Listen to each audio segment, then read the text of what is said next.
The stars of Amazon's Lord of the Rings, The Rings of Power have hit back at the racist backlash to the show's diverse casting. Because apparently, a fantasy show including more than just white people is a betrayal of the source material.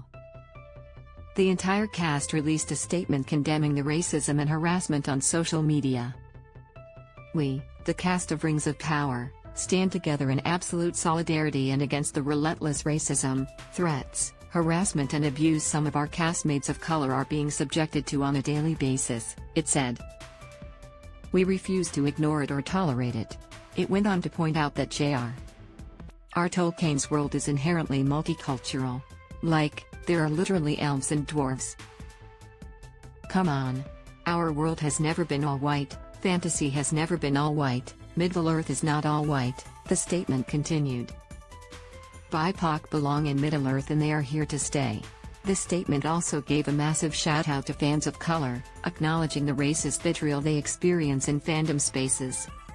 "Your cosplays, fan cams, fan art and insights make this community a richer place and remind us of our purpose," it said. "You are valid, you are loved, and you belong. You are an integral part of the LOTR family, thanks for having our backs." Actors from the OG Lord of the Rings film trilogy Elijah Wood, Dominic Monaghan, Billy Boyd and Sean Astin, aka Hobbit icons Frodo, Merry, Pippin and Samwise, share pics of themselves in inclusive merch.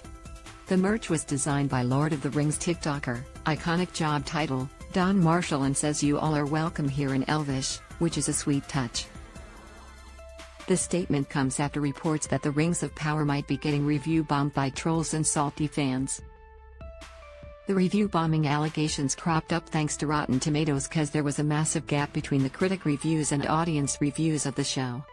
The average critic review popped The Rings of Power at a solid 84%, but for audiences it was just 36%.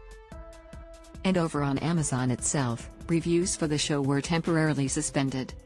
According to The Hollywood Reporter, a source said reviews had been suspended for 72 hours to help weed out trolls and to make sure all the comments were legit.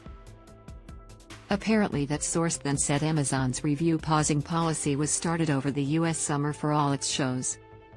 A number of the Rotten Tomatoes reviews were critical of how diverse the show's cast and story is. This unfortunately isn't unexpected. Back when the Rings of Power's cast and trailer were released, there was racist backlash from trolls and Tolkien fans. Rings of Wokeness wrote on person in their one-star Rotten Tomatoes review. "I'm sure they were very proud of themselves for cooking that one up. Could have been so good without the heavy-handed today's values clumsily injected into the story and casting," said another, which is both grim and ridiculous. Quite a lot of people also commented about female elf Galadriel, one of the main characters of the show, being unlikable and irritating. The classic female characters are only valid if their likable argument rears its ugly head. Back when the trailer for The Rings of Power was released, Morfydd Clark, Galadriel's actress, criticized backlash of its diversity. "Tolkien was a really complex person who wrote a really complex world, and this idea that anyone could know exactly what he would have wanted or what he would have liked is, I feel, nonsense," she told in verse. Similarly, Lenny Henry, who plays the Harfoot Sadok Burrows on the show, spoke about the backlash from fans regarding increased diversity in fantasy. "They have no trouble believing in a dragon, but they do have trouble believing that a black person could be a member of the court. Or that a black person could be a hobbit or an elf," he told GQ, referencing a conversation with House of the Dragon's Steve Toussaint. As pointed out by The Hollywood Reporter at the time, a big chunk of negative reviews weren't explicitly critical of the show's diversity. A number of fans seemed mostly annoyed about how the Rings of Power interpreted J.R.R. Tolkien's writing. Despite the criticism and apparent review bombing, the show so far received a bunch of praise from critics and other fans. It's also really important that the show has taken an active stance against the racist backlash. "Fantasy is for everyone, you absolute weirdos." Image, Amazon.